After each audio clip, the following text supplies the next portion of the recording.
ದೇವರ ಪರಿಶುದ್ಧ ನಾಮಕ್ಕೆ ಸ್ತೋತ್ರವಾಗಲಿ. ದೇವರ ವಾಕ್ಯ ಕೇಳಕ್ಕೆ ಎಷ್ಟು ಜನ ಸಿದ್ಧವಾಗಿದ್ದೀರಿ? ಹಲ್ಲೆಲೂಯಾ. ಯಾಕಂದರೆ ಇವತ್ತಿನ ವಾಕ್ಯ ಭಾಳ ಪ್ರಾಮುಖ್ಯವಾದದ್ದು, ನಮಗೆ ಬೇಕಾಗಿರುವ ವಾಕ್ಯ. ಹಲ್ಲೆಲೂಯಾ. ಇವತ್ತಿನ ವಾಕ್ಯ ಭಾಗಕ್ಕೋಸ್ಕರ ಪ್ರಕಟಣೆ ಗ್ರಂಥ 4ನೇ ಅಧ್ಯಾಯ 11ನೇ ವಾಕ್ಯ ನೋಡ್ಕೊಳ್ಳೋಣ. ಪ್ರಕಟಣೆ ಗ್ರಂಥ 4ನೇ ಅಧ್ಯಾಯ 11ನೇ ವಾಕ್ಯ. ಕರ್ತನೇ ನಮ್ಮ ದೇವರೇ, ನೀನು ಪ್ರಭಾವ ಮಾನ ಬಲಗಳನ್ನು ಹೊಂದುವುದಕ್ಕೆ ಯೋಗ್ಯನಾಗಿದ್ದಿ. ಸಮಸ್ತವನ್ನ ಸೃಷ್ಟಿಸಿದಾತನು ನೀನೇ. ಎಲ್ಲವೂ ನಿನ್ನ ಚಿತ್ತದಿಂದಲೇ ಇದ್ದವು, ನಿನ್ನ ಚಿತ್ತದಿಂದಲೇ ನಿರ್ಮಿತವಾದವು ಎಂದು ಹೇಳುತ್ತಾ ಯುಗ ಯುಗಾಂತರಗಳಲ್ಲಿಯೂ ಜೀವಿಸುವಾತನನ್ನ ಆರಾಧಿಸುತ್ತಾರೆ. ಹಲ್ಲೆಲೂಯಾ. ದೇವರ ತೇಜಸ್ಸು ಇಲ್ಲ ದೇವರ ಮಹಿಮೆ, ಅದರ ವಿಷಯವಾಗಿ ಇವತ್ತು ಮಾತಾಡ್ತಾ ಇದ್ದೀನಿ. ತೇಜಸ್ಸು ಅದ್ಭುತಕರವಾದ ರೀತಿಯಲ್ಲಿ ತೇಜಸ್ಸು. ಯಾಕಂದರೆ ಆದಿಕಾಂಡದಲ್ಲಿ ನಾವು ನೋಡೋದಾದರೆ ಆದಮ್ ಅವಳಿಗೆ ಅವರು ನಗ್ನರು ಅಂತ ಗೊತ್ತಿರಲಿಲ್ಲ, ಬೆತ್ತಲೆ ಅಂತ ಅವರಿಗೆ ಗೊತ್ತಿರಲಿಲ್ಲ. ಯಾಕೆ? ಅವರಲ್ಲಿ ದೇವರ ತೇಜಸ್ಸಿದ್ರು. ಅವ್ರ ಬೆತ್ತಲತನ ಯಾರಿಗೂ ನೋಡಕ್ ಸಾಧ್ಯವಾಗ್ತಿದ್ದಿಲ್ಲ. ಬಟ್ಟೆಗೆ ಬದಲು ದೇವರ ತೇಜಸ್ಸಿಂದ ಅವರನ್ನ ಆವರಿಸಿಕೊಂಡಿದ್ದ. ಯಾಕಂದರೆ ದೇವರು ತನ್ನ ಸ್ವರೂಪದಲ್ಲಿ, ತನ್ನ ಸಾದೃಶ್ಯದಲ್ಲಿ ದೇವರು ನಮ್ಮನ್ನು ಸೃಷ್ಟಿ ಮಾಡಿದ್ದಾರೆ. ಆದಮ ಅವಳು ಕೂಡ ದೇವರು ಹಾಗೆ ಸೃಷ್ಟಿ ಮಾಡಿದ್ದಾರೆ. ಆದರೆ ಆದಮು ಅವಳು ದೇವರ ತೇಜಸ್ಸಿದ್ದವರು. ಆದರೆ ಏನಾಯಿತು? ಪಾಪ ಮಾಡಿದಾಗ ತೇಜಸ್ಸು ಹೊರಟೋಯ್ತು. ತೇಜಸ್ಸು ಬೇಕು ನಮಗೆ, ಆದರೆ ತೇಜಸ್ಸು ಸಿಗಬೇಕು ಅಂದರೆ ಭಾಳ ಕಷ್ಟ. ನಾವು ಪಾಪದಿಂದ ಶಾಪದಿಂದ ನರಳಾಡ್ತಾ ಇರುವ ಜನಕ್ಕೆ ತೇಜಸ್ಸು ಎಲ್ಲಿ ಇರ್ತವೆ? ತೇಜಸ್ಸಿಲ್ಲ. ತೇಜಸ್ಸು ಬೇಕು ಅಂದರೆ ದೇವರೇನು ಹೇಳಿದ್ದಾರೆ? ನಾನು ಪರಿಶುದ್ಧನಾದಂಗೆ ನೀವು ಪರಿಶುದ್ಧರಾಗಿರಿ. ನಾವು ಪರಿಶುದ್ಧರಾದರೆ ದೇವರ ತೇಜಸ್ಸು ನಮಗೆ ಕೊಡ್ತಾರೆ. ಆದಮ್ಮ ಅವಳು ತೇಜಸ್ಸನ್ನು ಕಳ್ಕೊಂಡ್ರು. ಅದಾದಮೇಲೆ ಈ ಕಡೆ ಬರಬೇಕಾದ್ರೆ ದೇವರ ತೇಜಸ್ಸಿಗೋಸ್ಕರ ಎಷ್ಟೋ ಜನ ಕಾದು ಪಡ್ಕೊಂಡಿದ್ದಾರೆ. ಹಾನೋಕನ ವಿಷಯ ನಾವು ನೋಡೋದಾದರೆ ಸುಮಾರು 300 ಸಂವತ್ಸರ ಕಾಲ ದೇವರ ತೇಜಸ್ಸಿಂದ ಒಳಗಡೆ ಇದ್ದು ದೇವರ ಜೊತೆಯಲ್ಲೇ ನಡೆದಾಡಿದ್ರಂತೆ. ಅವನ ಆಯುಷ್ ಬರೋ 365 ವರ್ಷ ಕಾಲ ಅಷ್ಟೇ. 365 ವರ್ಷ ಅಷ್ಟೇ ಹಾನೋಕನು ಜೀವಿಸಿದರು. ಅವ್ರ ಮಗ ಜೀವಿಸಿರೋದು 969 ವರ್ಷ ಜೀವಿಸಿದ್ರಂತೆ. ಆದರೆ ಹಾನೋಕನು ಬರೀ 365 ವರ್ಷ ಜೀವಿಸಿದರು. ಯಾಕೆ?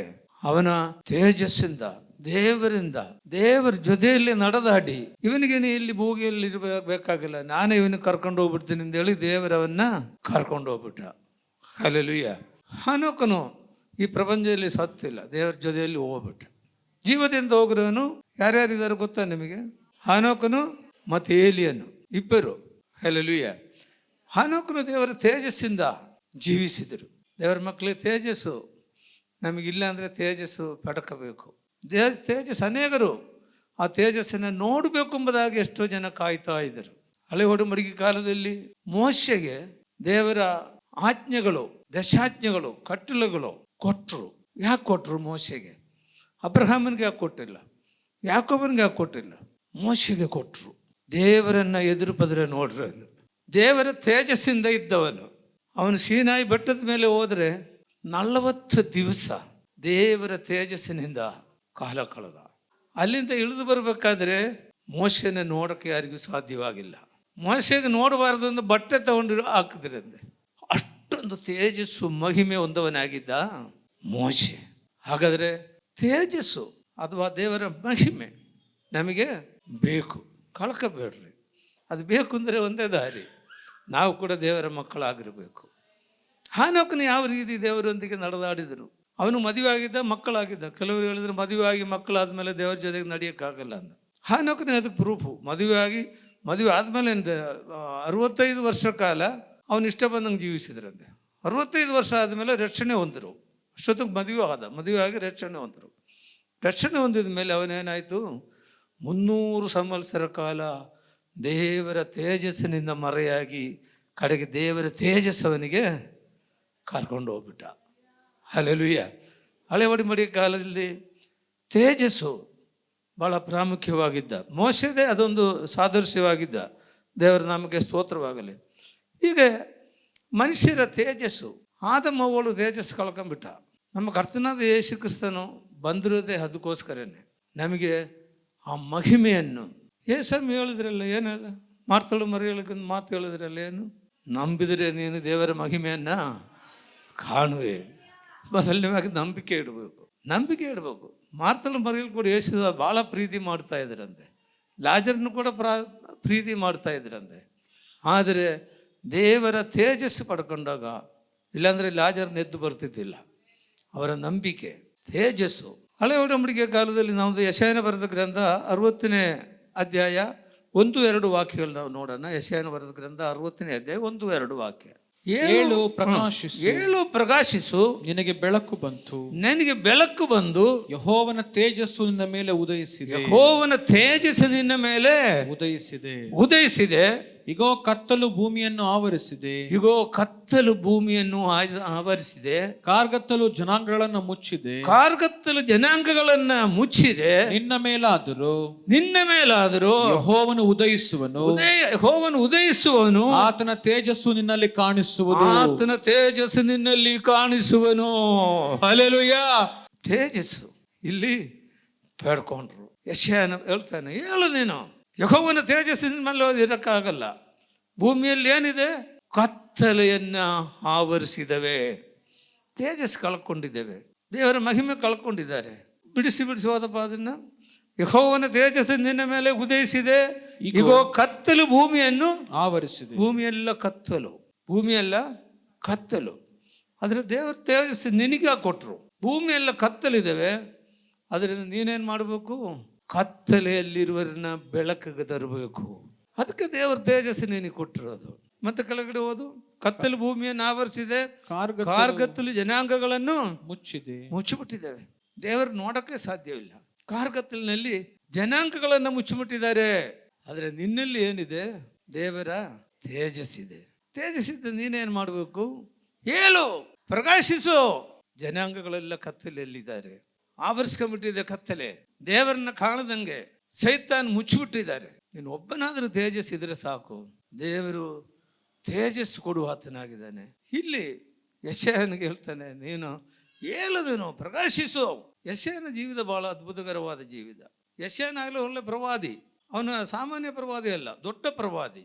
ಅವನು ಬಹಳ ಅಧ್ಯಾಯಗಳು ಬರೆದಿದ್ದಾರೆ ಯೆಶಾಯನು. ಅದು ಮಾತ್ರವಲ್ಲ, ಮೊಟ್ಟ ಮೊದಲನೇದಕ್ಕೆ ಪ್ರವಾದಿ ಆದಮೇಲೆ ಕೂಡ ರಕ್ಷಣೆ ಹೊಂದಿದ್ದಿಲ್ಲ. ಕೆಟ್ಟ ಕೆಟ್ಟ ಮಾತಾಡ್ತಾ ಇದ್ರು. ಯಾರು? ಇವತ್ತು ಅನೇಕರಿದ್ದಾರೆ, ಬೋಧನೆ ಹೇಳೋರು ಬಾಯಲ್ಲಿ ಸರಿಯಾಗಿ ಮಾತುಗಳು ಬರಲ್ಲ. ಮತ್ತೆ ನಿನಗೆ ಅದು ಕೇಳೋರ ಬಾಯಲ್ಲಿ ಏನೇನು ಬರ್ತವೆ. ಹಲ್ಲೆಲೂಯಾ. ಆದರೆ ಒಂದು ದಿವಸ ಯೆಶಾಯನ ದೇವರು ಹಿಡಿದರು, ಇಲ್ವಾ? ನೋಡ್ರಿ, ಅದು 6ನೇ ಅಧ್ಯಾಯ ನೋಡು. ಅಯ್ಯೋ, ನನ್ನ ಗತಿಯನ್ನು ಏನು ಹೇಳಲಿ? ನನ್ನ ಗತಿಯನ್ನು ಏನು ಹೇಳಲಿ? ನಾಶವಾದನಲ್ಲ, ನಾನು ಹೊಲಸು ತುಟಿಯವನು. ಯಾರು ಹೇಳ್ತಾ ಇದ್ದಾರೆ? ಬೋಧನೆ ಮಾಡುವನು, ಇಸ್ರಾಯೇಲ್ ಜನಕ್ಕೆ ಬೋಧನೆ ಮಾಡುವನು. ಈಗ ಏನಾಯ್ತು ಗೊತ್ತಾ? ಆರಾಧನೆ ಯಾವಾಗ ಪ್ರಕಟವಾಯಿತು, ದೇವರ ಪ್ರಸನ್ನತೆಯಲ್ಲಿ ಇಳಿದು ಬಂದಾಗ ಯೆಶಾಯನಲ್ಲಿ ಮಾರ್ಪಟ್ಟ ಉಂಟಾಯಿತು. ಯೆಶಾಯನಲ್ಲಿ ಮಾರ್ಪಟ್ಟ ಉಂಟಾಯಿತು. ನಾನು ಹೊಲಸು ದುಡಿಯೋನು. ಕೆಲವರು ನಾಲ್ಗೆ ತೆಗೆದ್ರೆ ಕೆಟ್ಟ ಮಾತೇ ಆಡೋದಿಲ್ಲ, ದುರ್ಭಾಷಣೆ ಅಂತ ಹೇಳ್ತಾರೆ. ಇಲ್ಲ, ದುರ್ಭಾಷಣೆ. ಯಾರಾದ್ರು ದುರ್ಭಾಷಣೆ ಮಾಡೋರು ಇದ್ದಾರಾ ಇಲ್ಲಿ? ಕೆಟ್ಟ ಕೆಟ್ಟ ಮಾತು. ಯೆಶಾಯನ್ ಕೂಡ ಮಾತಾಡ್ತಾ ಇದ್ರು. ಇನ್ನು ಬೇರೆ ಇರ್ದು ಹೇಳ್ಬೇಕಾ? ಅಲ್ಲಿರೋ ಜನಗಳು ಕೆಟ್ಟ ಮಾತಾಡ್ತಾ ಇದ್ರು ಅಂದ್ರೆ ಅವನಿಗೆ ಅಯ್ಯೋ ಕಷ್ಟ ಅಂದ್ರೆ ಯೆಶಾಯನ್ ಹೇಳ್ತಾ ಇದ್ದಾನೆ. ಈ ಕಡೆ 6ನೇ ಅಧ್ಯಾಯದಲ್ಲಿ ಬಂದಾಗ ಅವನು ಹೇಳ್ತಾನೆ, ನಾನು ಕೂಡ ಹೊಲಸು ತುಡಿಯವನು. ಹಲ್ಲೆಲೂಯಾ. ಹಂಗೆ ಏನು ಮಾಡ್ಬೇಕ್ರಿ?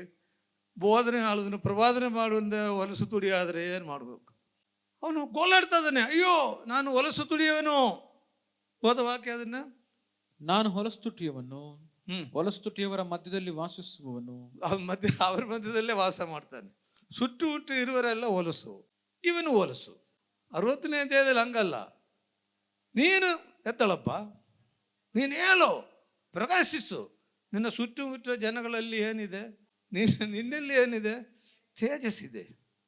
ಹಾಗಾದರೆ ತೇಜಸ್ಸು ಇದ್ದರೆ ನೀನು ಏನು ಮಾಡಬೇಕು? ಹೇಳು, ಪ್ರಕಾಶಿಸಬೇಕು. ಹಲ್ಲೆಲೂಯಾ. ಅಲ್ಲಿ 6ನೇ ಅಧ್ಯಾಯದಲ್ಲಿ ಅವನಲ್ಲಿ ಮಾರ್ಪಾಟ ಉಂಟಾಯಿತು. ಅಯ್ಯೋ ನಾನು ಹೊಲಸು ತುಡಿ, ನಾನು ಏನು ಮಾಡಲಿ? ಹೌದಾ? ದೇವರು ಕೇಳ್ತಾ ಇದ್ದಾನೆ. ದೇವದೂತರು ಬಂದು ಒಂದು ಕೆಂಡ ಕೈ ಇಳಿದ್ರೆ ಏನು ಸುಡ್ತದ? ಇಲ್ಲ, ಬೆಂಕಿ ಕೆಂಡ ತಗೊಂಬಂದು ಯೆಶಾಯನ ನಾಲ್ ಮೇಲೆ ಹಚ್ಚಿಬಿಟ್ರು, ನಾಲಿಗೆಯಲ್ಲಿ. ನಿಂದೆಲ್ಲ ಸುಟ್ಟೋಗಲಪ್ಪ, ಹೊಲಸು ದುಡಿ ಸುಟ್ಟೋಗಲಿ, ದುರ್ಭಾಷಣೆ ಸುಟ್ಟೋಗಲಿ, ಕೆಂಡ ತಗೊಂಬಂದು ನಾಲಿಗೆಗೆ ತಗಲಿಸ್ಬಿಟ್ಟ. ಯಾರಿದು? ಯೆಶಾಯಂದೆ, ಪ್ರವಾದಿ ಇದು. ಆವಾಗ ಯೆಶಾಯನ ಸರಿ ಹೋಗ್ಬಿಟ್ಟ, ಹೊಲಸು ತುಡಿ ಹೋಯ್ತು, ಅವನಲ್ಲಿ ಮಾರ್ಪಟ್ಟು ಉಂಟಾಯಿತು. ಆವಾಗ ದೇವರು ಕೇಳ್ತಾರೆ, ನನಗೋಸ್ಕರ ಯಾರು ಹೋಗ್ತೀರಾ? ನನಗೋಸ್ಕರ ಯಾರು ಹೋಗ್ತೀರಾ? ಯೆಶಾಯನ ಮೊದಲು ಎದ್ದು ಕೈ, ನಾನು ಹೋಗ್ತೀನಿ. ಹಲ್ಲೆಲೂಯಾ. ಆವಾಗಲಿಂದ ಯೆಶಾಯನ ನೆಟ್ಟಗಾಗ್ಬಿಟ್ಟ. ಯೆಶಾಯನ ಪ್ರವಾದನೆ ಎಲ್ಲ ಸರಿ ಹೋಗ್ಬಿಡ್ತು. ಹಲ್ಲೆಲೂಯಾ. ಹಾಗಾದರೆ ನಾವೇ ನೆಟ್ಟಗಿಲ್ಲದ್ರೆ ಇನ್ನೊಬ್ಬರಿಗೆ ಏನು ಹೇಳ್ತೀರಾ? ಸುತ್ತಮುತ್ತವರು ಎಲ್ಲರೂ ಹೊಲಸು ದುಡಿಯೋರು, ನಾನು ಹೊಲಸು ದುಡಿಯೋನಾದರೆ ಯದಾ ಗುರು ಯದಾ ಶಿಷ್ಯರಾಗ್ಬಿಡ್ತೀವಿ. ಅದಕ್ಕೆ ಹೇಳುವನ್ ತುಡಿ ಆದರೆ ಚೆನ್ನಾಗಿರ್ಬೇಕು, ಕೇಳುವರ ತುಡಿ ಅವರವರೇ ಸರಿಪಡಿಸ್ಕೋಬೇಕು. ಹಲ್ಲೆಲೂಯಾ. ಈಗ ಏನಾಗಿತ್ತು? ಯೆಶಾಯನು ಅವನು ನಾಲಿಗೆಯಲ್ಲಿ ಕೆಂಡ ಮುಟ್ಟಿದ ತಕ್ಷಣ ಅವನು ಮಾರ್ಪಟ್ಟರು. ಹಲ್ಲೆಲೂಯಾ. ಅವನ ಪ್ರವಾದನೆಗಳು ಅದ್ಭುತಕರವಾದ ಪ್ರವಾದನೆಗಳು. ನಮ್ಮ ಯೇಸು ಸ್ವಾಮಿ ಹುಟ್ಟರ ವಿಷಯದಲ್ಲಿ ಅವನೇ ಪ್ರವಾದನೆ ಮಾಡಿದ್ದಾನೆ ಯೆಶಾಯನು. ಕನ್ನಿಗೆಯಲ್ಲಿ ಗರ್ಭವತಿಯಾಗಿ ಒಂದು ಮಗುವನ್ನು ನಡೀರಿ, ಅವನಿಗೆ ಇಮ್ಮಾನುವೇಲ್ ಎಂದು ಹೆಸರಿಡಬೇಕು. 700 ವರ್ಷ ಕಾಲ ಪ್ರವಾದನೆ ಮಾಡೋರು ಯೆಶಾಯನೇ. ಅನೇಕ ಪ್ರವಾದನೆಗಳು ಇಲ್ಲ. ಅವನು ಅದ್ಭುತ ಮಂತ್ರಿ, ಅವನು ಅದ್ಭುತ ಸ್ವರೂಪನು, ವೀರನಾದ ದೈವಂ, ನಿತ್ಯನಾದ ತಂದೆ, ಇವೆಲ್ಲ ಯಾರು ಪ್ರವಾದನೆ ಮಾಡಿರೋದು? ಎಲ್ಲ ಯೆಶಾಯನೇ ಮಾಡಿರೋದು. ಹಲ್ಲೆಲೂಯಾ. ಇಲ್ಲಿ 60ನೇ ಅಧ್ಯಾಯದಲ್ಲಿ ಬಂದಾಗ ಅವನಿಗೇನು ಹೇಳ್ತಾನೆ? ಹೇಳು, ಪ್ರಕಾಶಿಸು. ನಿನ್ನಲ್ಲಿ ಏನು ಬಂದಿದೆ? ದೇವರ ತೇಜಸ್ಸು ನಿನ್ನಲ್ಲಿ ಬಂದಿದೆ. ದೇವರ ತೇಜಸ್ಸು ಬಂದ ಮೇಲೆ ನೀನು ಸುಮ್ಮನೆ ಇರೋದಲ್ಲ. ಹಲ್ಲೆಲೂಯಾ. ದೇವರ ತೇಜಸ್ಸು ಯೆಶಾಯನ ಮೇಲೆ ಬಂದು ಆಗ ಅವನು ಎಲ್ಲ ಜನಗಳೆಲ್ಲ ಎಂಥ ಜನಗಳು ನೋಡಪ್ಪ, ಕಾರ್ಗತ್ತಲ ಜನಾಂಗಗಳನ್ನು ಮುಚ್ಚಿದೆ. ಕಾರ್ಗತ್ತಲ ಅಂದರೆ ಪಾಪದಿಂದ ಮುಚ್ಚಲ್ಪಟ್ಟಿರುವ ಒಂದು ಜನಾಂಗ. ದೇವರು ಯಾರು ಒಂದು ಗೊತ್ತಿಲ್ಲ. ಮನುಷ್ಯನಿಗೆ ದೇವರ ಮೇಲೆ ಆಸೆ ಐತೆ, ದೇವರು ಬೇಕು ಬೇಕು ಎಂಬುದಾಗಿ. ಆದರೆ ದೇವರು ಯಾರು ಒಂದು ಗೊತ್ತಿಲ್ಲ. ಯಾಕೆ? ದೇವರು ಪರಿಶುದ್ಧನು, ಇವರೆಲ್ಲ ಪಾಪಿಗಳು. ಪಾಪಿಗಳನ್ನ ದೇವರು ನೋಡೋಕ್ಕಾಗುತ್ತಾ?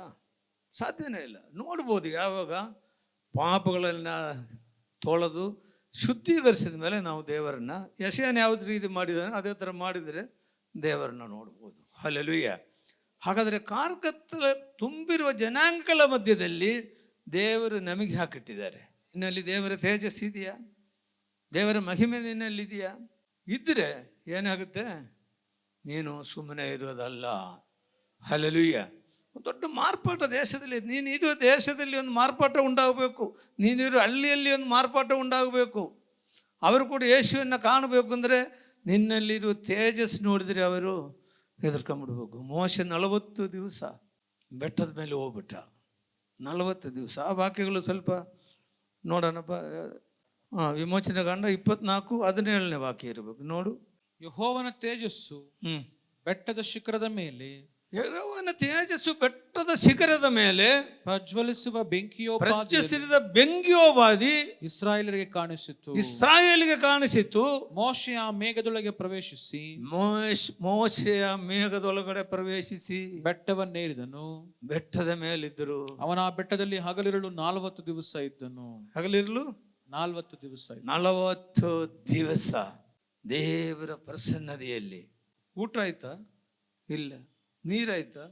ಇಲ್ಲ. ಬೆಟ್ಟದ ಮೇಲೆ ನೀನು ಸಿಕ್ಕಿದ್ದು. 40 ದಿವಸ ಇವನು ಹೊಟ್ಟೆ ಹಸುನೂ ಆಗಿಲ್ಲ, ಏನೂ ಆಗಿಲ್ಲ. ದೇವರ ಮಕ್ಕಳೇ, ದೇವರ ಪ್ರಸನ್ನತೆ ನಿನ್ನಲ್ಲಿದ್ದರೆ ನೀವು ಹೊಟ್ಟೆ ಹಸುನೇ ಆಗಲ್ಲ. ಹಲ್ಲೆಲೂಯಾ. ದೇವರ ವಾಕ್ಯ ಊಟ ಇದ್ರೆ ಸಾಕು ನಮಗೆ. ಸ್ವಾಮಿ ಸೈತಾನಿಗೆ ಹೇಳ್ತಾನಲ್ಲ, ಏನು ಹೇಳ್ತಾನೆ?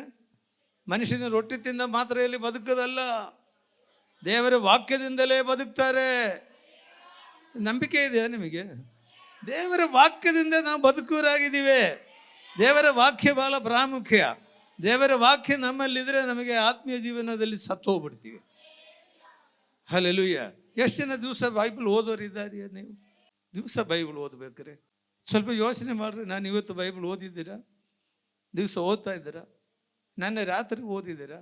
ರೊಟ್ಟಿ ತಿಂದ ಮಾತ್ರ ಇಲ್ಲ, ಅಲ್ಲ, ದೇವರ ವಾಕ್ಯದಿಂದಲೂ ನಾವು ಜೀವಿಸಬೇಕು, ವಾಕ್ಯ ಓದಬೇಕು, ವಾಕ್ಯ ಕಲಿಬೇಕು. ಅದರಲ್ಲಿ ಇಂಪಾರ್ಟೆಂಟ್ ಆಗಿರೋ ವಾಕ್ಯಗಳು ಬಾಯ್ಪಾಠ ಮಾಡಬೇಕು. ಇಲ್ಲಾಂದರೆ ನೀನು ಆತ್ಮೀಯವಾಗಿ ಸತ್ತೋಗ್ತೀರಾ. ಮನುಷ್ಯನ ಬರೋ ರೊಟ್ಟಿ ತಿಂದ್ಕೊಂಡು ಬದುಕೋದಾದರೆ ಇನ್ನೇನು. ಅದಕ್ಕೆ ಮತ್ತು ಕಾರ್ಗತ್ತಲಿನಲ್ಲಿ ತುಂಬಿರೋ ಜನಗಳಲ್ಲಿ ಯೆಶಾಯನಿಗೆ ಏನು ಹೇಳ್ತಾನೆ, ಜನಗಳೆಲ್ಲ ಕಾರ್ಗತ್ತಲಿನಲ್ಲಿ ತುಂಬಿಟ್ಟಿದ್ದಾವೆ. ಅವರೇನು ಮಾಡ್ತಾ ಇದ್ದಾರೆ, ಬರೋ ರೊಟ್ಟಿ ತಿಂದ್ಕೊಂಡು ಬದುಕ್ತಾ ಇದ್ದಾರೆ, ಬಾಯಲ್ಲಿ ದುರ್ಭಾಷಣೆಗಳು. ಆದರೆ ರೊಟ್ಟಿ ತಿಂದ್ಕೊಂಡು ಬರೋ ರೊಟ್ಟಿ ತಿಂದ್ಕೊಂಡು ನೀನು ಬದುಕ್ತೀಯ ಅಂದರೆ ನಿನ್ನ ಆತ್ಮೀಯ ಜೀವನದಲ್ಲಿ ಸತ್ತೋಯ್ತಲೇ ಅರ್ಥ. ದೇವರ ವಾಕ್ಯ ನಮ್ಮಲ್ಲಿ ಇರಬೇಕು, ದೇವರ ತೇಜಸ್ಸು ನಮ್ಮಲ್ಲಿ. ನಿನ್ನಲ್ಲಿ ತೇಜಸ್ಸಿದ್ರೆ ವಾಕ್ಯ ಹಿಡ್ಕೊಂಡ್ಬಿಡ್ತೀರಿ. ಬೈಬಲ್ ವಾಕ್ಯ ಹಿಡ್ಕೊಂಡ್ಬಿಡ್ತೀರಿ. ನಂದು ಅದೇ ಕೆಲಸನೇ, ವಾಕ್ಯ ಹಿಡ್ಕೊಂಡು ಕೂತ್ಕೊಂಡ್ಬಿಡ್ತೀನಿ ನಾನು. ಅವಾಗ ವಾಕ್ಯದಲ್ಲಿರೋ ಎಲ್ಲ ಗೂಢಾರ್ಥಗಳು ದೇವರು ನಮಗೆ ಕೊಡ್ತಾರೆ. ಅಲ್ಲಿ ಬರೋ ರೊಟ್ಟಿ ತಿಂದ್ಕೊಂಡು ಬದುಕಬೇಡ್ರಿ, ವಾಕ್ಯ ತಿಂದ್ಕೊಂಡು ಬದುಕ್ರಿ. ದೇವರ ನಮಗೆ ಸ್ತೋತ್ರವಾಗಲಿ. ಇಲ್ಲಿ ಮೋಶೆ 40 ದಿವಸ ಅಲ್ಲಿ ದೇವರ ಜೊತೆಯಲ್ಲಿ ಇದ್ದರು. ನಾನು ಆಗಲೇ ಹೇಳಿದೆ, ಯಾಕೆ ಇವರೆಲ್ಲ ಪ್ರಮಾಣಗಳು ಕಟ್ಟಳೆಗಳು ಅಬ್ರಹಾಮನಿಗೆ, ಯಾಕೋಬಗೆ, ಇಸಾಕಗೆ ಯಾಕೆ ಕೊಡಲಿಲ್ಲ? ಮೋಶೆಗೆ ಯಾಕೆ ಕೊಟ್ಟರು? ಅವನು ದೇವರ ಪ್ರಸನ್ನತೆಯಲ್ಲಿ ಅವನು ಆಸೆ ಪಟ್ಟರು. ದೇವರೇ, ನಿನ್ನ ಪ್ರಸನ್ನದ ನನಗೆ ಬೇಕಪ್ಪ, ನಾನು ನಿನ್ನನ್ನು ನೋಡಬೇಕಪ್ಪ ಎಂಬುದಾಗಿ ಅವನು ಆಸೆ ಪಟ್ಟನು. ಹಲ್ಲೆಲೂಯಾ. ಎಲ್ಲ ವಿಮೋಚನ ಕಾಂಡ 33:18. ಅದಕ್ಕೆ ಮೋಶೆ, ನಿನ್ನ ಮಹಿಮೆಯನ್ನು ದಯಮಾಡಿ ನನಗೆ ತೋರಿಸು ಎಂದು ಕೇಳಲಾಗಿ. ಅದಕ್ಕೆ ಮೋಶೆ ನಿನ್ನ ಮಹಿಮೆಯನ್ನು, ನಿನ್ನ ತೇಜಸ್ಸನ್ನು, ಮಹಿಮೆ ಅಂದರೆ ಏನು, ತೇಜಸ್ ಅಂದರೆ ಎಲ್ಲ ಒಂದೇ, ದಯಮಾಡಿ ನನಗೆ ತೋರ್ಸಪ್ಪ. ಎಷ್ಟು ಜನ ಬಯಸ್ತೀರಿ ದೇವರ ಮಹಿಮೆ, ದೇವರ ತೇಜಸ್ ಬೇಕು ಅಂದ? ದಿನೇ ದೇವರ ಹತ್ರ ಮಾತಾಡುವನು ಮೋಶೆ. ಜನ ಎಲ್ಲ ಬಂದು ಕಂಪ್ಲೇಂಟ್. ಎಷ್ಟು ಜನ? ಸುಮಾರು 10-15 ಲಕ್ಷ ಜನಗಳು, ಒಬ್ಬನೇ ನಾಯಕ. ಅವ್ರನ್ನೆಲ್ಲ ಹೆಂಗೆ ಕಂಟ್ರೋಲ್ ಮಾಡ್ಕೊಂಡ್ಬಂದರು. ಕಡೆಗೆ ಅವ್ರು ಹೆಂಡತಿಯಪ್ಪ ಬಂದ್ಬಿಟ್ಟು ನೀನು ಹಿಂಗೆ ಮಾಡಿದ್ರೆ ಆಗಲ್ಲಪ್ಪ, ನೀನು 100 ಜನಕ್ಕೆ ಒಬ್ಬೊಬ್ಬರನ್ನ ನೇಮಿಸು ಅಂತ ಹೇಳಿದರು. ಅಷ್ಟು ಲಕ್ಷ ಜನಗಳಿಗೆ ಒಬ್ಬನೇ ನಾಯಕ. ಜನ ಬಂದು ಮೋಶೆ ಹತ್ರ ಹೇಳ್ತಾರೆ ಕಂಪ್ಲೇಂಟ್ಗಳು, ಇಲ್ವಾ? ಕಂಪ್ಲೇಂಟ್ ಹೇಳಿದಾಗ ಮೋಶೆ ಏನು ಮಾಡ್ತಾರೆ ಗೊತ್ತಾ? ಅಡ್ಡ ಬಿದ್ದು ಬಿಡ್ತಾರೆ. ದೇವರೇ, ಈ ಮನುಷ್ಯರ ಹತ್ರ ಏನು ಮಾಡ್ಬೇಕಪ್ಪ? ಅವ್ರಿಗೆ ನೀರಿಲ್ಲ, ಅವ್ರಿಗೆ ಊಟ ಇಲ್ಲ, ನಾನೇನು ಮಾಡಲಿ? ದೇವರ ಹತ್ರ ಮಾತಾಡಿಕೊಂಡು ಮೋಶೆ ಮಾತಾಡ್ತಾನೆ. ಡೈರೆಕ್ಟಾಗಿ ಒಂದು ಮಾತಾಡಿಲ್ಲ ಅವನು. ಹಾಗಾದರೆ ಡೈಲಿ ದೇವರ ಹತ್ರ ಸಂಪರ್ಕ ಇಟ್ಟಿರುವಂಥ ವ್ಯಕ್ತಿಯಾಗಿದ್ದ. ಜನಗಳು ಯಾವ ವಿಷಯಗಳಿದ್ರು ಮೋಶೆಗೆ ಹೇಳ್ತಾ ಇದ್ರು. ಅವನು ಪ್ರವಾದಿಗಳಲ್ಲಿ ಪ್ರವಾದಿಯಾಗಿ ಇಲ್ಲಿವರೆಗೆ ಯಾರು ಹುಟ್ಟೇ ಇಲ್ಲ ಅಂದೆ, ಅಷ್ಟು ದೊಡ್ಡ ಪ್ರವಾದಿಯಾಗಿದ್ದ ಮೋಶೆ. ಹಲ್ಲೆಲೂಯಾ. ಹಾಗಾದರೆ ಡೈಲಿ ದೇವರ ಹತ್ರ ಸಂಪರ್ಕ ಇಟ್ಕೊಂಡು ಮಾತಾಡಿದವನು ಹೇಳ್ತಾನೆ, ನಾನು ನಿನ್ನನ್ನು ನೋಡಬೇಕು ಅಂತಾನೆ. ನಾನು ನಿನ್ನನ್ನು ನೋಡಬೇಕು ಅಂತಾನೆ. ಇಲ್ಲಿ ಸಂಪರ್ಕ ಇಲ್ಲ, ಏನೂ ಇಲ್ಲ, ವಾಕ್ಯನ ಓದಲ್ಲ, ಎಲ್ಲಿ ನೋಡ್ತೀರಾ? ಇಲ್ಲ. ವಾಕ್ಯ ಒಂದು ದಿವಸ ಬಿಡದಲ್ಲಿ ಓದ್ತೀರಾ ನೀವು? ದೇವರ ಮಹಿಮೆ ಕಳ್ಕೋಬೇಡ್ರಿ. ಮನುಷ್ಯನ ರೊಟ್ಟಿ ತಿಂದ ಮಾತ್ರ ಇಲ್ಲ ಎಲ್ಲ ಬದುಕೋದು, ದೇವರ ವಾಕ್ಯದಿಂದ ಬದುಕ್ತಾರೆ. ದೇವರ ವಾಕ್ಯ ದಿವಸ ಓದಿಲ್ಲ ಅಂದರೆ ನೀನು ಆತ್ಮೀಯ ಸತ್ತೋಗ್ತೀರಾ. ನಿನ್ನ ಪ್ರಾರ್ಥನೆ ಕೂಡ ದೇವರು ಕೇಳಲ್ಲ. ನಾನು ನಿನಗೆ ವಾಕ್ಯ ಕೊಟ್ಟಿಲ್ವಾ? ಓದಿದ್ಯಾ? ದೇವರ ವಾಕ್ಯದಿಂದ ನಮ್ಮ ಹತ್ರ ಮಾತಾಡ್ತಾ ಇದ್ದಾರೆ ದೇವರು. ನನಗೆ ಎಷ್ಟೋ ಸರ್ತಿ ದೇವರ ವಾಕ್ಯದಿಂದ ಮಾತಾಡ್ತಾರೆ.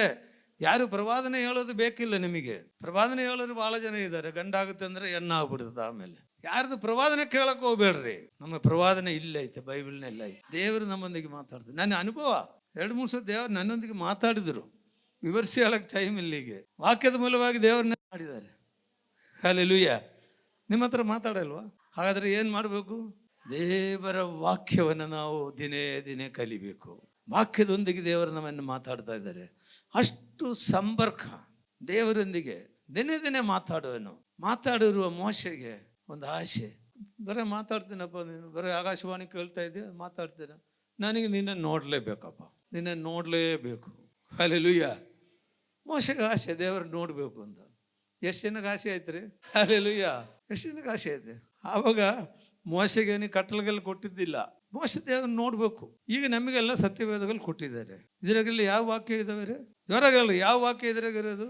ದೇವರ ವಾಕ್ಯ ನಮಗೆ ಕೊಟ್ಟಿದ್ದಾರೆ. ಈ ವಾಕ್ಯ ನಾವು ಓದಿದ್ರೆ ಸಾಕು, ದೇವರು ನಮ್ಮೊಂದಿಗೆ ಮಾತಾಡ್ತಾರೆ. ಕಾದಂಬರಿ ಓದ್ದಂಗೆ ಓದ್ಬೇಡ್ರಿ. ಕಾದಂಬರಿ ಓದ್ತಿರಲ್ಲ ಆ ಥರ ಓದ್ಬೇಡ್ರಿ. ಒಂದೊಂದು ವಾಕ್ಯ ಓದಿ ಅರ್ಥ ಮಾಡ್ಕೊಂಡು ಹೋಗ್ಬೇಕು. ಅವಾಗ ದೇವರು ನಮ್ಮೊಂದಿಗೆ ಮಾತಾಡ್ತಾರೆ. ಹಲ್ಲೆಲೂಯಾ. ಆ ಮೋಶೆಗೆ ದೇವರೇನು ಹೇಳ್ತಾರೆ? ಮೋಶೆಗೆ ಏನು ಆಸೆ? ನಾನು ನೋಡಲೇಬೇಕಪ್ಪ, ನೋಡಲೇಬೇಕು. ದಿವಸ ಹಿಂಗೆ ಆಕಾಶವಾಣಿ ಹೇಳ್ತೀರ ನನಗೆ, ಆದರೆ ನಾನು ನಿನ್ನನ್ನು ನೋಡ್ಬೇಕು. ಯಾವಾಗ ನೋಡಬೇಕು ನೋಡ್ಬೇಕಾ? ಬಿಡಂಗಿಲ್ಲ ಮೋಶೆ, ನೋಡಲೇಬೇಕು ಅಂದ, ಪಟ್ಟು ಹಿಡ್ಕೊಂಬಿಟ್ಟು. ಹಾಗಾದರೆ ನಾನು ಹಾದು ಹೋಗ್ತೀನಿ, ನನ್ನನ್ನು ಡೈರೆಕ್ಟಾಗಿ ನೋಡೋಕ್ಕಾಗಲ್ಲಪ್ಪ, ನನ್ನ ಬೆನ್ನು ನೀನು ನೋಡಿದೆ ಅಷ್ಟೇ. ದೇವರೇನು ಮಾಡಿದ್ರು ಗೊತ್ತಾ? ಅವನಿಗೆ ಎತ್ತಿ ಒಂದು ಬಂಡೆ ಮೇಲೆ ನಿಲ್ಲಿಸ್ಬಿಟ್ಟ. ನಾನು ಆಗ ಬರ್ಬೇಕಾದ್ರೆ ಅಲ್ಲಿ ಬಂಡೆ ನಿಲುಕಿತ್ತು, ಅದ್ರೊಳಗಡೆ ಹಾಕ್ಬಿಟ್ಟ ಮೋಶೆಗೆ. ಬಂಡೆ ಒಳಗಡೆ ಹಾಕ್ಬಿಟ್ಟ. ಹಲ್ಲೆಲೂಯ. ಯಾಕೆ ಬಂಡೆ ಒಳಗಡೆ ಹಾಕಿರೋದು? ದೇವರನ್ನ ಡೈರೆಕ್ಟಾಗಿ ನೋಡಕ್ ಸಾಧ್ಯವಿಲ್ಲ, ನೀನು ಬಂಡೆಯಿಂದ ನೋಡ್ಬೇಕು. ಅರ್ಥ ಆಗಿರ್ಲಿಲ್ಲ? ಬಂಡೆ ಯಾವ್ದ್ರಿ? 1 ಕೊರಿಂಥಿ 10ನೇ ಅಧ್ಯಾಯದಲ್ಲಿ ಓದಪ್ಪ ವಾಕ್ಯ. ಬಂಡೆ ಯಾವುದು ಅಂತ? ಬಂಡೆ ಕ್ರಿಸ್ತನೇ. ಆ ಬಂಡೆ ಕ್ರಿಸ್ತನೇ. ಹಲ್ಲೆಲೂಯ. ಆ ಬಂಡೆ ಕ್ರಿಸ್ತನೇ. ಯೇಸುವಿನ ಮೂಲಕ ನೀನು ಯೇಸು ದೇವರನ್ನ ಫಿಲಿಪ್ಪನಿಗೆ ಭಾಳ ಆಸೆ ಬಂದ್ಬಿಡ್ತು. ಫಿಲಿಪ್ಪನಿಗೆ ನಮ್ಮ ತಂದೆಯನ್ನು ತೋರಿಸ್ಬಿಡು. ಯಾಕಂದರೆ ಯೇಸ್ವಾಮಿ ಯಾವಾಗಲೂ ಹೇಳ್ತಿರ್ತಾನೆ ತಂದೆ ವಿಷಯವಾಗಿ. ನಾನು ಯಾವುದು ಸ್ವಯವಾಗಿ ಮಾತಾಡ್ತಾ ಇಲ್ಲ, ತಂದೆ ನನಗೆ ಕೊಟ್ಟಿರೋದೇ ಮಾತಾಡ್ತಾ ಇದ್ದೀವಿ. ಯೇಸ್ವಾಮಿ ದಿವಸ ಹೇಳ್ತಲೇ ಇದ್ದಾನೆ. ಹಂಗಾರೆ ಫಿಲಿಪ್ಪನ ತಂದೆಯನ್ನು ಸ್ವಲ್ಪ ತೋರಿಸ್ಕೊಡು ನನಗೆ ಅಂತ. ಆವಾಗ ಯೇಸ್ವಾಮಿ ಏನಂದ್ರೆ ಗೊತ್ತಾ? ನನ್ನ ನೋಡಿದ ತಂದೆಯನ್ನು ನೋಡಿದ್ದಾನೆ. ಇಷ್ಟು ದಿವಸ ನನ್ನ ಜೊತೆ ಓಡಾಡಿದೆಯಲ್ಲಪ್ಪ, ಬರ್ತಾನ ನೀನು ಓಡಾಡಿದ್ದು? ಇಷ್ಟು ದಿವಸ ನನ್ನ ಜೊತೆ ಓಡಾಡಿದ್ಯಾ? ನನ್ನನ್ನು ನೋಡಿರುವನು ತಂದೆಯನ್ನು ನೋಡಿದ್ದೀರಿ. ಹಲ್ಲೆಲೂಯ. ನನ್ನನ್ನು ನೋಡಿರುವನು ತಂದೆಯನ್ನೇ ನೋಡಿದಿರಿ. ದೇವರ ನಾಮಕ್ಕೆ ಸ್ತೋತ್ರವಾಗಲಿ. ಹಾಗಾದರೆ ದೇವರ ತೇಜಸ್ಸು. ಮತ್ತು ನಾವು ಒಂದು ವಾಕ್ಯ ಕೂಡ ಓದ್ಕೊಳ್ಳೋಣ. ಹಬಕ್ಕೂಕ ಪ್ರವಾದನೆ 2ನೇ ಅಧ್ಯಾಯ 14ನೇ ವಾಕ್ಯ ನೋಡು. ಸಮುದ್ರದಲ್ಲಿ ನೀರು ಹೇಗೋ ಹಾಗೆಯೇ ಭೂಮಿಯಲ್ಲಿ ಯೆಹೋವನ ಮಹಿಮೆಯ ಜ್ಞಾನವು ತುಂಬಿಕೊಂಡಿರುವುದು. ಸಮುದ್ರದಲ್ಲಿ ನೀರು ಹೇಗೋ ಹಾಗೆಯೇ ಭೂಮಿಯಲ್ಲಿ ಯೆಹೋವನ ಮಹಿಮೆಯು ಜ್ಞಾನವು ತುಂಬಿಕೊಟ್ಟಿಲ್ಲ. ಮತ್ತೆ ನಮಗೆ ಯಾಕಿಲ್ಲ? ನೀನು ಪಡ್ಕೊಂಡಿಲ್ಲ ಅಷ್ಟೇ, ನೀನು ಪಡ್ಕೊಂಡಿಲ್ಲ. ಹಲ್ಲೆಲೂಯ. ಏನೇನಿದ್ದಾವೆ? ದೇವರ ಜ್ಞಾನ, ದೇವರ ತೇಜಸ್ಸು, ಮಹಿಮೆ ಭೂಮಿಯಲ್ಲಿ ತುಂಬಲ್ಪಟ್ಟಿದ್ದೆವು. ನಾವೇನು ಮಾಡಬೇಕು? ಅದನ್ನು ಬೆಡಕಬೇಕು. ಹಲ್ಲೆಲೂಯ. ಒಬ್ಬನು ಹೊಸ ಒಡಂಬಡಿಕೆಯಲ್ಲಿ ಶಾರ್ಟಾಗಿ ಹೇಳ್ಬಿಡ್ತೀನಿ, ಟೈಮಲ್ಲಿ ನಮಗೆ. ಹೊಸ ಒಡಂಬಡಿಕೆ ಅಪೊಸ್ತಲ ಕೃತ್ಯಗಳು 7ನೇ ಅಧ್ಯಾಯ 55ನೇ ವಾಕ್ಯ. 7ನೇ ಅಧ್ಯಾಯ 55ನೇ ವಾಕ್ಯ. ಆದರೆ ಅವನು ಪವಿತ್ರಾತ್ಮ ಭರಿತನಾಗಿ ಆಕಾಶದ ಕಡೆಗೆ ದೃಷ್ಟಿಸಿ ನೋಡಿ ದೇವರ ಪ್ರಭಾವವನ್ನ ದೇವರ ಬಲಗಡೆಯಲ್ಲಿ ನಿಂತಿದ್ದ ಬಲಗಡೆಯಲ್ಲಿ ನಿಂತಿರುವ ಯೇಸುವನ್ನು ಕಂಡು ಅಗೋ ಆಕಾಶವನ್ನು ತೆರೆದಿರುವುದನ್ನು ಮನುಷ್ಯ ಕುಮಾರನು ದೇವರ ಬಲಗಡೆಯಲ್ಲಿ ನಿಂತಿರುವುದನ್ನು ನೋಡುತ್ತೇನೆ ಎಂದು ಹೇಳಿದನು. ಹಲ್ಲೆಲೂಯ. ಯಾರು? ಸ್ತೇಫನಿಗೆ ಯಾವ ಭಾಗ್ಯ ಸಿಕ್ತು? ಇಲ್ಲ. ಆಕಾಶವನ್ನ ತೆರೆದಿದ್ದೇವೆ. ಏನೇ ನೋಡಿದೆ? ದೇವರ ತೇಜಸ್ಸು ನೋಡಿದೆ.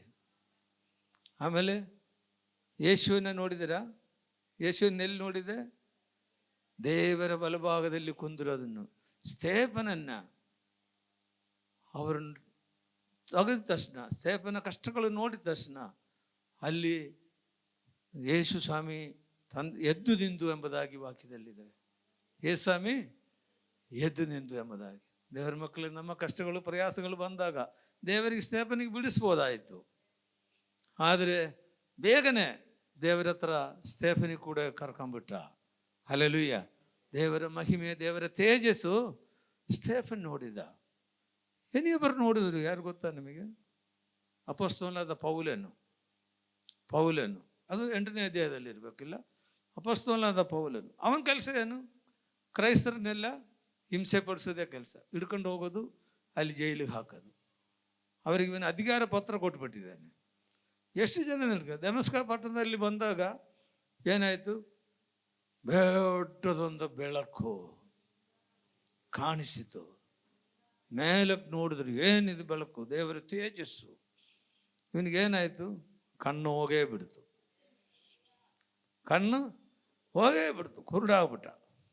ಹಲ್ಲೆಲೂಯ. ನೋಡ್ರಿ, ದೇವರನ್ನ ನೋಡಿ, ತೇಜಸ್ಸು ನೋಡಿದ ತಕ್ಷಣ ಏನಾಯಿತು? ಕಣ್ಣು ಹೊರಟು ಹೋಗ್ಬಿಟ್ಟ. ಯಾಕೆ? ದೇವರವನಿಗೆ ಹಿಡಿದ.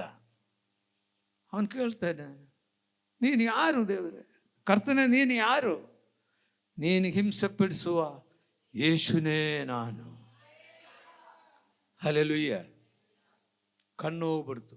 ಆವಾಗಿಂದ ಬೇರೆಯವರೆಲ್ಲ ಇಟ್ಕೊಂಡು ಕರ್ಕೊಂಡು ಅನನ್ಯ ಎಂಬ ಮನೆಗೆ ಕೂಡಿಸ್ಬಿಟ್ಟ. ಒಬ್ಬ ನಿಮಿಷ ಅನನ್ಯನ ದೇವರು ಮಾತಾಡಿದ, ನೀನು ಹೋಗಪ್ಪ, ಶೌಲನೆಂಬವನು ಕಣ್ಣು ಕಾಣಲ್ಲ, ಆದರೆ ಅವನು ದೇವರನ್ನ ನೋಡಿದ್ದಾನೆ, ನೀನು ಅವನ ಮೇಲೆ ತಲೆ ಕೈ ಇಟ್ಟು ಪ್ರೇಯರ್ ಮಾಡು ಎಂಬುದಾಗಿ. ನಾನು ಹೋಗಲ್ಲಪ್ಪ, ನನಗೆ ಹಿಡ್ಕೊಂಡು ಒಳಗಾಕಿದ್ರೆ ಏನು ಮಾಡ್ತಾರೆ ಅವನು? ಅವನು ಪ್ರಸಿದ್ಧಿ ಆಗಿಬಿಟ್ಟಿದ್ದಾನೆ. ಇಲ್ಲ, ನಾನೇ ಮಾತಾಡ್ತೀನಿ, ಹೋಗಪ್ಪ ಅಂತ. ಅವನು ಹೋದರು. ಶೌಲನ ತಲೆ ಮೇಲೆ ಕೈ ಇಟ್ಟರು, ಅವನ ಕಣ್ಣು ಕಾಣಂಗಾಯಿತು. ಹಲ್ಲೆಲೂಯ್ಯ. ಹಾಗಾದರೆ ಇನ್ನು ಕಣ್ಣು ಮುಚ್ಚಕ್ಕೂ ದೇವರಿಗೆ ಬರ್ತದೆ, ಕಣ್ಣು ತೆಗಿಯೋಕ್ಕೂ ಬರ್ತದೆ. ಮರಿಬೇಡ್ರಿ ಇದನ್ನು. ನೀನು ಹೆಚ್ಚು ಕಮ್ಮಿ ಯಾವಾಗ ಆಗ್ತಿರೋ ಕೆಲವು ಟೈಮ್ನಲ್ಲಿ ಕಣ್ಣು ಮುಚ್ಚಿಬಿಡ್ತಾರೆ. ಹಲ್ಲೆಲೂಯ್ಯ. ಅದನ್ನು ಯಾವ ಮಾನಸಾಂತರ ಹೊಂದಿತ್ತೀಯಾ, ದೇವರು ಕಣ್ಣು ತೆಗೆದು ಕೊಡ್ತಾರೆ. ಹಲ್ಲೆಲೂಯ್ಯ. ಹಾಗಾದರೆ ಟೈಮ್ ಮುಗೀತು, ನಾನು ನಿಲ್ಲಿಸ್ತೀನಿ. ದೇವರ ತೇಜಸ್ಸು ಭಾಳ ಪ್ರಾಮುಖ್ಯ ರೀ. ತೇಜಸ್ಸು ಕಳ್ಕೋಬೇಡ್ರಿ. ಆದಮ ಒಳದನ್ನು ತೇಜಸ್ಸನ್ನು ಕಳ್ಕೊಂಡ್ರು. ತಿರುಗಿ ಆ ತೇಜಸ್ಸು ನಮಗೆ ಎಲ್ಲಿಂದ ಸಿಗ್ತಾ ಗೊತ್ತಾ? ಅದಕ್ಕೋಸ್ಕರನೇ ಕರ್ತನಾದ ಯೇಸು ಕ್ರಿಸ್ತನು ಕಾಲ್ವರಿ ಶಿಲುಬೆಯಲ್ಲಿ ನಮಗೋಸ್ಕರ ಸತ್ತರು. ಯೇಸುವಿನ ಬಟ್ಟೆ ಎಲ್ಲ ಕಿತ್ತಾಕ್ಬಿಟ್ಟ. ಪೂರ್ಣ ಬೆತ್ತಲೆಯಾಗಿ ಯೇಸು ಸ್ವಾಮಿ. ಬೈಬಲ್ನಲ್ಲಿ ಬೀರದು ಹೇಳ್ತಾ ಇರೋದು ಸ್ವಯವಾಗಲ್ಲ, ಪೂರ್ಣ ಬೆತ್ತಲೆ. ಏನಕ್ಕೆ ಯೇಸುವಿನ ಬೆತ್ತಲೆ ಮಾಡಿದ್ರೆ ಗೊತ್ತಾ? ನಮಗೆ ನಷ್ಟವಾಗಿರುವ ಆ ತೇಜಸ್ಸು, ಆ ಮಹಿಮಾ ಬಟ್ಟೆಯನ್ನು ನಮಗೆ ಕೊಡೋದಕ್ಕೋಸ್ಕರ ಯೇಸು ಕಾಲ್ವರಿ ಶಿಲುಬೆಯಲ್ಲಿ ತನ್ನ ನಗ್ನನಾಗಿ ಬಟ್ಟೆಯನ್ನು ಅವ್ರು ಕಿತ್ತಾಕ್ಬಿಟ್ರು. ಹಲ್ಲೆಲೂಯ್ಯ. ಆ ಯೇಸು ನಮಗೋಸ್ಕರ ಸತ್ತರು. ನಮ್ಮ ಪಾಪಕ್ಕೋಸ್ಕರ, ನಮ್ಮ ಶಾಪಕ್ಕೋಸ್ಕರ ಮುಳ್ಳಿನ ಕಿರೀಟವನ್ನು ಧರಿಸಿದರು. ಇಲ್ವಾ? ಆ ಯೇಸುವಿನ ಮೇಲೆ ನಂಬಿಕೆ ಇಡ್ರಿ. ಆ ದೇವರ ತೇಜಸ್ಸು ಪಡ್ಕೊಳ್ರಿ. ದಿನ ವಾಕ್ಯ ಓದ್ರಿ. ವಾಕ್ಯದಿಂದ ದೇವರು ನಮ್ಮೊಂದಿಗೆ ಮಾತನಾಡ್ತಾ ಇದ್ದಾರೆ. ಈ ವಾಕ್ಯಗಳಿಂದ ದೇವರು ನಮ್ಮನ್ನು ಆಶೀರ್ವದಿಸಲಿ. ನಾವು ಪ್ರಾರ್ಥನೆ ಮಾಡ್ಕೊಳ್ಳೋಣ. ನಮ್ಮನ್ನು ಅದು ಹೆಚ್ಚಾಗಿ ಪ್ರೀತಿ ಮಾಡುವ ಸ್ವರ್ಗೀಯ ತಂದೆಯಾದ ದೇವರೇ, ಯೇಸುವೆ, ನಿನ್ನ ಪ್ರಸನ್ನತೆ ನಮಗೆ ಬೇಕಪ್ಪ. ನಿನ್ನ ಪ್ರಸನ್ನತೆ ನಮಗೆ ಬೇಕಪ್ಪ. ಪ್ರಸನ್ನತೆ ಇದ್ದರೆ ನಾವು ಕರ್ತನೆ ಕಾರ್ಗತ್ತಲ್ಲಿವರಿಗೆ ಬೆಳಕು ತೋರ್ಸೋಕ್ಕೆ ಸಾಧ್ಯವಾಗುತ್ತಪ್ಪ. ಆ ಪ್ರಸನ್ನ ಮೋಶ ಹೇಳಿದಂಗೆ ನಿನ್ನ ಪ್ರಸನ್ನತೆ, ನಿನ್ನ ಸಾನ್ನಿಧ್ಯ ನಾವು ನೋಡಬೇಕು ಕರ್ತನೆ. ತೇಜಸ್ಸು ನಾವು ನೋಡಬೇಕಪ್ಪ. ಅನೇಕರು ನೋಡಿದ್ದೀವಿ, ಆದರೆ ನಾವು ಅದನ್ನು ಪಡ್ಕೋಬೇಕು ಕರ್ತನೆ. ನೀನು ನಮಗೋಸ್ಕರ ತೇಜಸ್ಸು ಕೊಡೋದಕ್ಕೋಸ್ಕರ ನೀನು ಕಾಲ್ವರಿ ಶಿಲುಬೆಯಲ್ಲಿ ನಮಗೋಸ್ಕರ ಬೆತ್ತಲೆಯಾಗಿದೆಯಲ್ಲಪ್ಪ. ನೀನು ನಮ್ಮನ್ನು ರಕ್ಷಿಸಪ್ಪ ಕರ್ತನೆ, ರಕ್ಷಿಸು ಕರ್ತನೆ. ವಾಕ್ಯ ಕೇಳುವ ಪ್ರತಿಯೊಬ್ಬರ ಮೇಲೆ ಕರುಣೆ ತೋರು. ನಿನ್ನೆ ಬೆಲೆಪಡಿಸು, ಶಕ್ತೀಕರಿಸಪ್ಪ. ಯಾರಾದರೂ ರೋಗಿಗಳಾಗಿದ್ದರೆ ಅವರಿಗೆ ಬಿಡುಗಡೆಯನ್ನು ಕೊಡು, ಸ್ವಸ್ಥತೆಯನ್ನು ಕೊಡಪ್ಪ. ಸಾಲದ ಬಾಧಲ್ಲಿರಲಿ ಅವನ ಸಾಲಗಳನ್ನು ಬಿಡಿಸಿ ಕೊಡು ಕರ್ತನೆ. ಏನೇ ಅದ್ಭುತ ದೇವರಾಗಿದೆಯಲ್ಲ, ನಾವು ನಿಮ್ಮನ್ನು ನಂಬುತ್ತೀವಪ್ಪ. ನಿನ್ನ ಬೆಲೆಪಡಿಸು, ಶಕ್ತೀಕರಿಸು. ಯೇಸು ಕ್ರಿಸ್ತನ ನಾಮದಲ್ಲಿ ಬೇಡುತ್ತೀವಿ ತಂದೆಯೇ, ಆಮೇನ್.